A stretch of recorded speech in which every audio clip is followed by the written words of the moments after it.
Siliguri junction থেকে share zip নিয়ে আমরা দার্জিলিংয়ের উদ্দেশ্যে রওনা দিয়েছি। আমাদের প্রথম স্পট হলো মিরিক। আমরা প্রথমে মিরিকে যাব।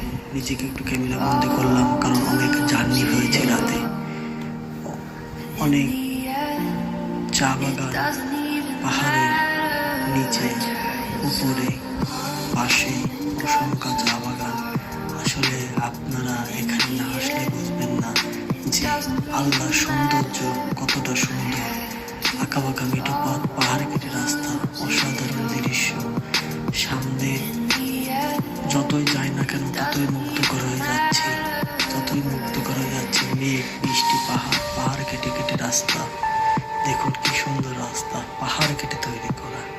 আসলে ভাবা যায় সামনে যত যাচ্ছে তত আরো মনোমুগ্ধকর হচ্ছে। নিচের প্রতি আরোটা অনেক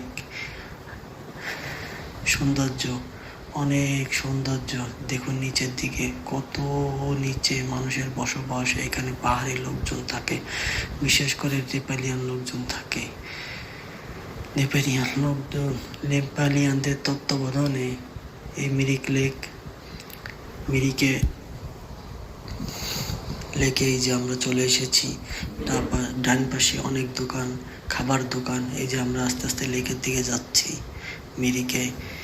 এই যে মিরিক স্পট, এখানে নেপালিয়ানদের তত্ত্বাবধানে এখানে নেপালিয়ান ড্রেস পাওয়া যায়। এখানে ফুচকা বলেন, মোমো বলেন, অসাধারণ, অনেক স্বাদ খেতে। হয়তো আমি খাইনি, এর আগেও খেয়েছি। এখানে গাড়ি পার্কিং করে বা পাশে যে লেক আছে লেকে সবাই ঘোরে। আসলে এত উঁচু পাহাড়ে এত সুন্দর লেক, আসলে আপনারা না আসলে বুঝবেন না। দার্জিলিংয়ে আসলে অবশ্যই আপনারা মিরিকে আসবেন, কারণ মিরিকের সৌন্দর্য অসাধারণ। এই যে স্পট, এই স্পটে প্রতিদিন সন্ধ্যায় অনুষ্ঠান হয়। এখানে নেপালিয়ানরাই সব কিছুর আয়োজন করে, কারণ পাশে হচ্ছে নেপালিয়ান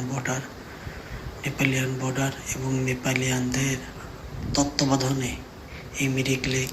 এখানে সব কিছুই হচ্ছে নেপালিয়ানদের আন্ডারে। এখানে ওই যে দেখেন সবাই ঘোরাঘুরি করছে।